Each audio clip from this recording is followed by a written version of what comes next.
자, 오늘은 슈퍼엔저 현상이라고 들어봤나? 이거 뉴스에서 되게 많이 나오는 키워드거든? 이걸 설명하기 위해선 이렇게 출발해보자. 모든 나라는 각자의 화폐가 있잖아. 우리나라는 원을 쓰고, 미국은 달러 쓰고, 일본은 뭘 쓰지? N을 쓴다. 그럼 슈퍼엔저는 뭐냐면 엔화의 가치가 낮을 쳐. 지금 거의 바닥이라는 이야기야. 왜?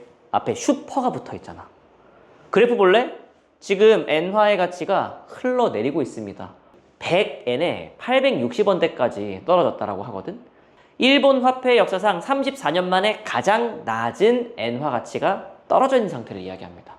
그래서 지금 외국인들이 아주 신이 났어요. 평소라면 100만 원 정도를 써서 즐길 수 있었던 여행 코스를 지금은 한 6, 70만 원 정도면 똑같이 할 수 있거든. 지금 막 달려가야 되지. 그럼 얘들아, 좀 똘똘한 애들은 이런 생각을 한다고. 아니, 왜 이렇게 떨어진 거지? 이 기록적인 엔저의 원인이 궁금하다. 그래서 오늘은 이 비밀을 같이 한번 풀어가 보도록 하겠습니다. 오늘 3단계를 거쳐서 올라갈 겁니다. 자, 그럼 1단계는 뭐냐면 환율이라는 개념을 이해하는 겁니다. 환율이 뭔데? 다른 나라의 돈과 교환하는 비율을 뜻합니다. 자, 예를 들어보자. 우리나라의 돈을 달러랑 바꾸는 비율이 환율인 건데, 특히나 이 달러가 중요합니다. 전 세계에서 가장 기준이 되는 화폐가 바로 달러고, 우린 이걸 뭐라고 이야기한다? 기축통화라고 이야기한다. 그래서 이 달러를 기준으로 각국의 화폐들을 쫙 표현해 놓는 게 보통 우리가 환율이라고 이야기를 하는데, 사람들이 많이 헷갈리는 게 있는데 1달러가 1000원이었다가 얘들아 2000원으로 환율이 변했어. 그럼 우리나라의 돈의 가치인 원이 가치가 올라간 거야? 떨어진 거야? 잘 생각해야 돼. 환율이 올라가면 화폐, 그 자국의 화폐의 가치는 떨어집니다. 옛날엔 1000원만 줘도 1달러 바꿔줬는데 2000원이나 줘야지만 1달러로 바꿔주는 거지. 다시 환율이 오르면 화폐 가치는 떨어지는 것이다. 되니? 2단계로 가보도록 합시다. 자, 선생님 퀴즈 하나 내볼게. A나라가 있고요. B나라가 있습니다. A나라의 금리는 5%고요. B나라의 금리는 0%래. 금리가 뭐지? 우리가 은행에 돈을 맡겼을 때 이자를 주는 정도를 이야기한다. 자, 그럼 화폐의 가치는 A나라가 높아요? B나라가 높아요? 선뜻 대답하기 쉽지 않죠. 자, 금리가 5%인 A나라의 은행을 가면요, 내가 100만 원을 맡기면 105만 원으로 돌려주지. 귀한 걸 맡겨주셔서 감사합니다. 그러면서 105만 원으로 가치를 쳐서 돌려주는 거야. 돈이 귀해 흔해? 귀하다고. 그럼 자, B나라로 가볼까요? 100만 원을 딱 들고 가잖아? 일단 은행은 표정이 안 좋아. 왜? 흔해 빠진 거 줘가지고 나한테 이득되는 게 아무것도 없네. 그러니까 100만 원 맡기면 나중에 그냥 야 100만 원 원금이나 가져가. 돈이 흔하다. 그래서 여기서 우리가 꼭 기억해야 되는 개념이 이거예요. 금리는 곧 화폐의 가치다. 금리는 곧 화폐의 가치다. 이 비밀을 알고 있으면 슈퍼엔저가 왜 일어나는지를 풀 수 있거든. A나라는 바로 미국입니다. 지금 이 파란색 그래프가 미국의 금리를 표현하는 건데 지금 미국 금리가 한 5% 정도 된대. 빨간색 그래프는요, 일본, B나라는 일본이었습니다. 야, 심지어 0%도 아니야. 일본 지금 봐. 마이너스 0.1이야. 은행에다가 내가 100만 원을 맡기면 야이씨! 돈을 왜 맡겨? 99만 9천 원으로 보관료 떼가지고 돌려주는 거예요. 일본의 지금 돈의 가치가 얼마나 바닥인지 알겠어? 그러니까 슈퍼엔저 현상이 나올 수밖에 없다. 3단계로 가볼게요. 그 나라의 화폐 가치가 떨어지면 어떤 일이 벌어질까를 이해하는 거. 이거 독서 지문에 요새 굉장히 자주 나오는 개념이니까 이번에 한번 딱 이해해두면은 평생 동안 안 헷갈리고 써먹을 수 있습니다.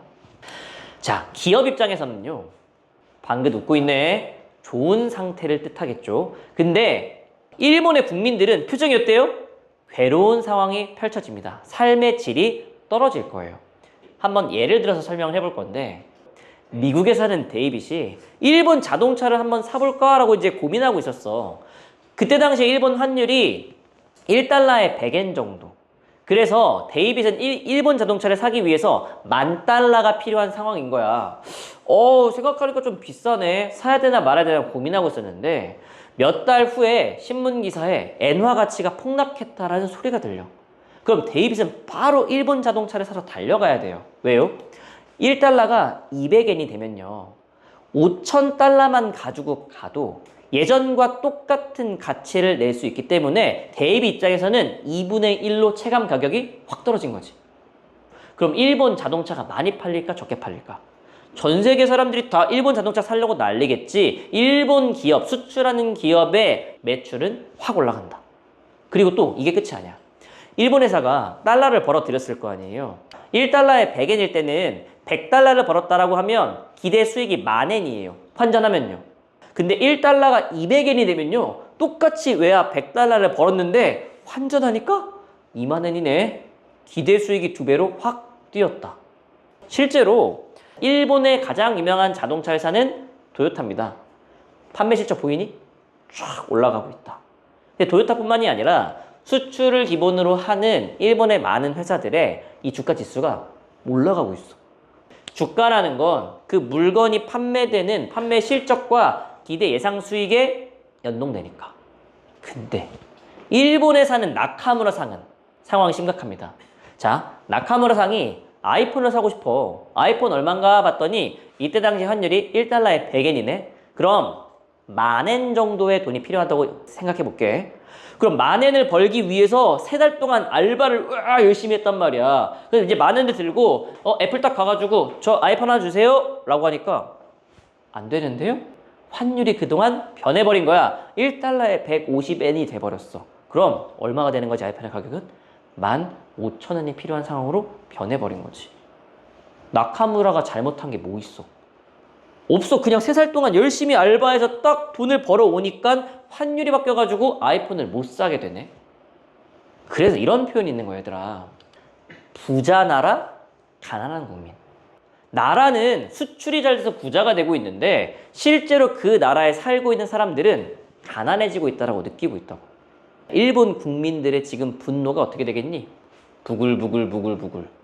우린 이런 상황을 해외에 있는 모든 물건의 가격이 올라가기 때문에 인플레이션, 물가가 급격하게 상승하고 있다라는 문제점이라는 걸 인지했어.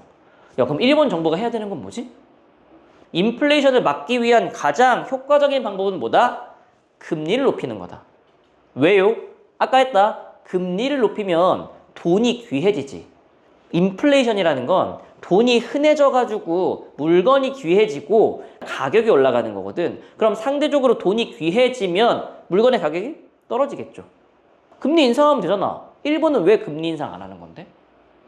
여기엔 근본적인 이유 2가지가 있는데 첫 번째, 이거 되게 앞으로 많이 들어볼 개념이다. 일본 경제가 잃어버린 30년이 있었대. 이게 무슨 이야기냐면 이 그래프 한번 볼래? 70년대부터 90년대까지 일본의 이게 주가 지수거든. 우와, 엄청 올라가요. 이때 경제가 굉장히 활성화돼가지고 일본 국민들이 야, 우리 돈 너무너무 잘 벌고 있는 것 같아. 내 실질적인 월급도 막 같이 올라가가지고 행복 회로를 막 돌리고 있었다고. 근데 그게 알고 보니 거품이 많이 끼어 있었던 거지. 그래서 90년에 거품이 빵 터져. 버블이 터지면서 다시 막 떨어지기 시작하는데 원래 높았던 이 경제 상황이 떨어지니까 경제가 잘 돌아 안 돌아? 안 돌아. 그걸 우린 경제 침체라고 그러고 전문 용어로는 디플레이션이라고 합니다. 일본은 30년 동안 디플레이션에 갇히게 돼. 그래서 이런 일이 벌어진다. 30년 전에 우리 아빠의 월급이 30년 후의 아들의 월급보다 높았던 상황이야. 얼마나 경제가 침체되었는지 느껴져? 그런 상황 속에서 얘들아, 디플레이션에서 금리를 올리면 어떻게 되는 줄 아니? 큰일 납니다. 경제를 활성화하기 위해서 돈을 막 돌려야 되는데 돈이 귀해지면 다 품고 있어서 돈이 안 돌거든. 해결이 안 돼요. 그래서 일본은 30년 동안 해왔던 관성이 있기 때문에 지금 금리 올리는 게 무서운 거야. 자, 그럼 2번째. 이 파란색 그래프를 또 한번 보면 재밌는데, 자, 일본은 이 디플레이션을 해결하기 위해서 빚을 내가지고 막 어떤 것들을 막 했었어. 활동들 했다고. 그러다 보니 일본 정부의 빚은 점점점 쌓여갔고요. 이게 감당할 수 없을 정도로 지금 높아져 있는 수치거든? 우리 금리가 높아지면 돈이 귀해진다고 했잖아. 돈이 귀해진 상황에서 돈을 많이 가지고 있는 사람에게는 천국인데 빚을 많이 가지고 있는 사람에게는 지옥이에요. 빚을 지고 있는 사람은 은행에 내야 되는 이자율이 올라가는 거기 때문에 저 일본 정부 입장에선 금리를 높이잖아? 자기네들이 내야 되는 이자율이 올라가는 거니까 지금 제 발등에 이렇게 찍는 거야. 그래서 금리를 안 올리고 싶은 거야. 근데 금리를 안 올리자니 지금 인플레이션이 막 오면서 일본 국민들의 분노가 부글부글 쌓이는 상황이라고. 그래서 오늘 우리가 꼭 기억해야 되는 건 환율이 뭐고 환율과 금리는 연결되어 있고 지금 일본은 왜 슈퍼엔저 상황인데도 불구하고 금리를 높이지 못하는지를 이해해 봤습니다. 좀 어려웠나? 다른 건 다 몰라도 되는데 이건 꼭 기억해. 지금 어딜 가야 돼? 일본 여행을 가야 됩니다. 엄마 아빠한테 꼭 이야기하세요. 자, 지금부터는 쌤이 준 거 읽어보도록 하겠습니다.